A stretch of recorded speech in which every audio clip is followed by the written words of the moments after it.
Assalamualaikum warahmatullahi wabarakatuh. Bagaimana kabarnya anak-anak? Semoga kalian sehat selalu ya dan tetap semangat belajar ya, meskipun dalam kondisi yang kurang kondusif.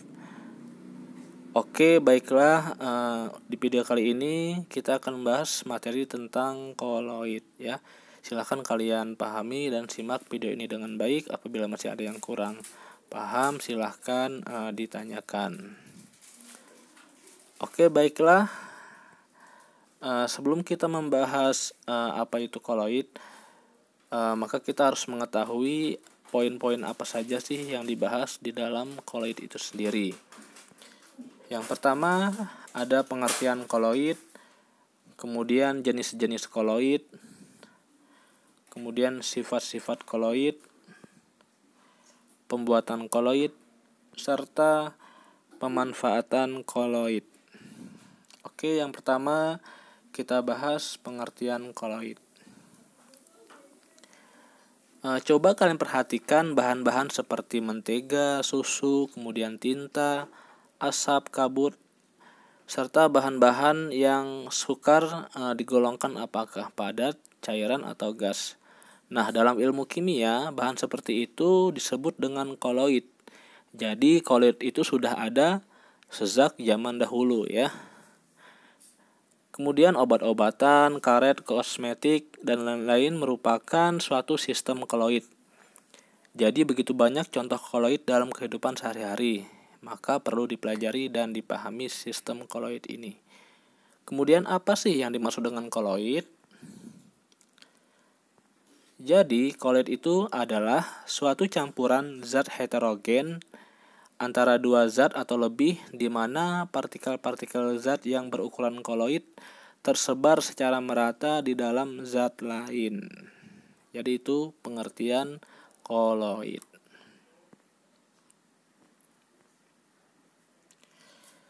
Sekarang kita masuk ke jenis-jenis koloid. Jadi sistem koloid dapat dikelompokkan berdasarkan fase terdispersi dan fase pendispersinya. Zat yang terdispersi sebagai partikel disebut fase terdispersi, sedangkan zat yang menjadi medium mendispersikannya disebut medium pendispersi.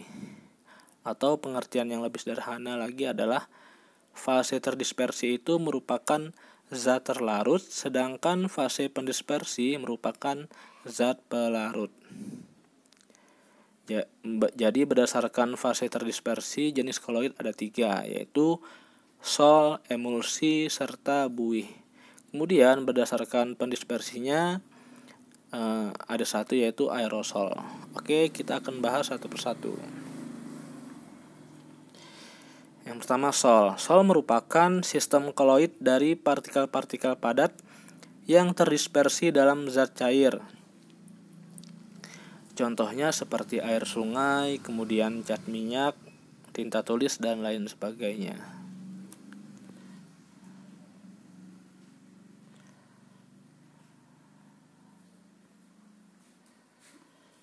Emulsi. Emulsi merupakan sistem koloid zat cair yang terdispersi zat cair pula. Akan tetapi kedua zat cair tersebut tidak saling melarutkan. Contohnya seperti santan, susu, mayones ya. Kemudian buih. Buih merupakan sistem koloid dari gas yang fase terdispersi dalam suatu zat cair. Contohnya seperti pemuatan biji logam serta kosmetik.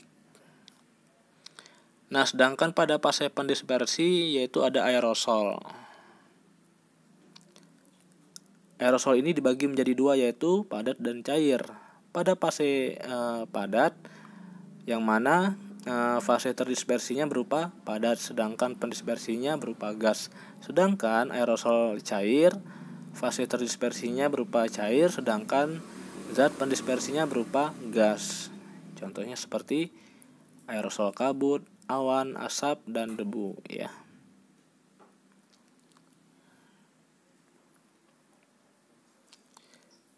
Nah, berdasarkan fase terdispersi dan pendispersinya, jadi jenis koloid ini dapat dibagi menjadi 8 golongan ya, seperti pada tabel berikut.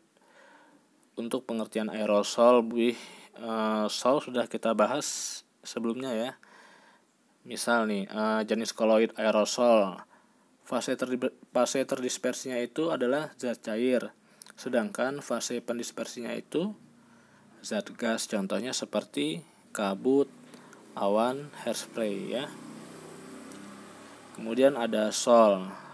Nah, fase terdispersi sol ini zat padat, sedangkan yang pendispersinya zat cair. Contohnya seperti tinta, cat, sol emas, pasta gigi ya. Silahkan kalian pahami.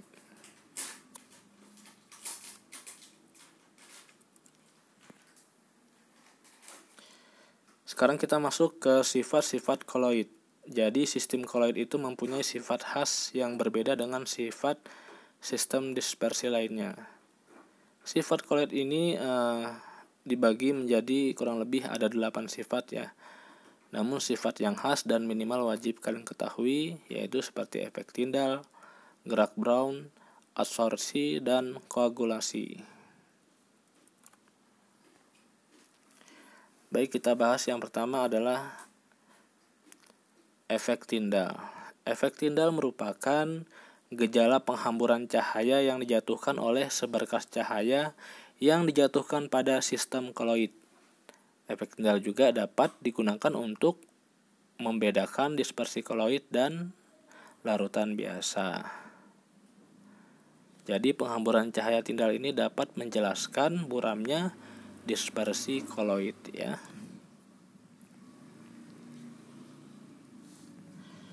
Kita masuk gerak Brown. Jadi secara mikroskopis partikel-partikel koloid bergerak secara acak dengan jalur patah-patah atau istilahnya zigzag ya dalam medium pendispersinya. Nah, gerakan ini disebut juga dengan gerakan Brown, yang mana disebabkan oleh terjadinya tumbukan. Atau bisa juga pengertian gerakan Brown adalah gerakan acak partikel koloid dalam suatu medium pendispersinya.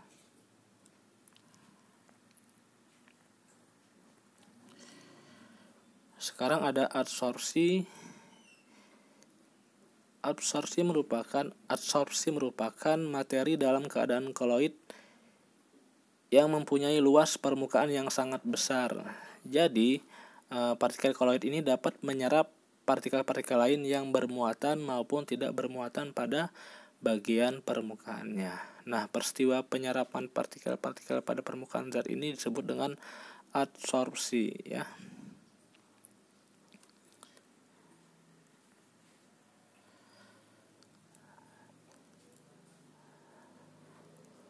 Kemudian kita masuk koagulasi. Jadi muatan listrik sejenis dari partikel-partikel koloid membantu menstabilkan sistem koloid jika muatan listrik tersebut hilang. Partikel-partikel koloid ini akan menjadi tidak stabil dan bergabung membentuk gumpalan. Nah, proses pembentukan gumpalan ini disebut dengan koagulasi ya. Jadi koagulasi merupakan pengendapan atau penggumpalan partikel-partikel koloid sehingga fase terdispersi terpisah dari medium pendispersinya.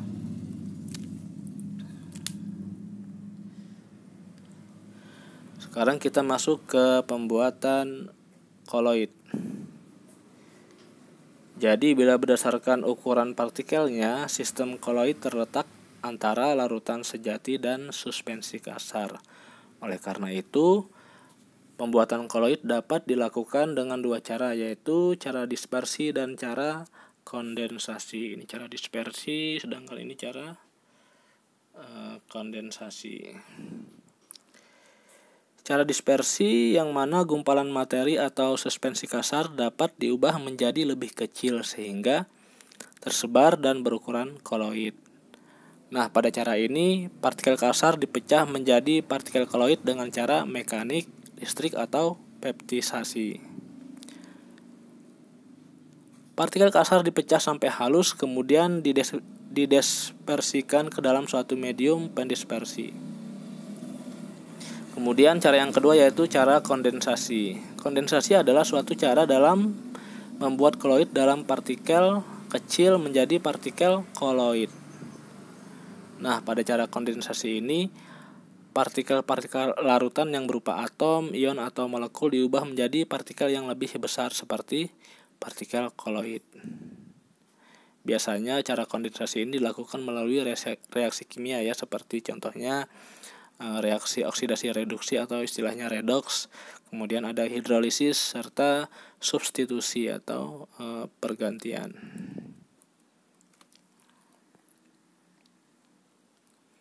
Oke. Kemudian kenapa sih kita belajar mengenai koloid? Karena agar kita tahu bahwa peranan koloid itu sangat penting dalam bahan-bahan yang kita gunakan dalam kehidupan sehari-hari ya. Maka dari itu dengan mempelajari koloid minimal kita tahu nih jenis koloid apa yang terdapat pada bahan-bahan yang kita gunakan. Nah, berikut bisa kalian lihat pemanfaatan koloid. Misal dari industri makanan ada keju, mentega, kemudian industri komestika ada krim, pasta gigi, industri cat ada cat ya. Maka dari itu mengapa begitu pentingnya belajar tentang koloid dan sistem koloid. Oke, sebelum kita tutup silahkan kalian lihat ya, serta kalian pahami perbedaan pada gambar berikut.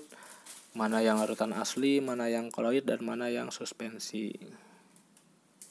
Jadi larutan sejati itu misal seperti air dan gula, sedangkan koloid air dan tepung kanji. Sedangkan suspensi itu adalah air ditambah dengan pasir. Baiklah, mungkin hanya itu yang dapat saya sampaikan. Apabila ada yang kurang paham silahkan ditanyakan, dan silahkan kalian cari lagi literasinya tentang koloid dan dipelajari dengan baik. Saya akhiri. Assalamualaikum warahmatullahi wabarakatuh.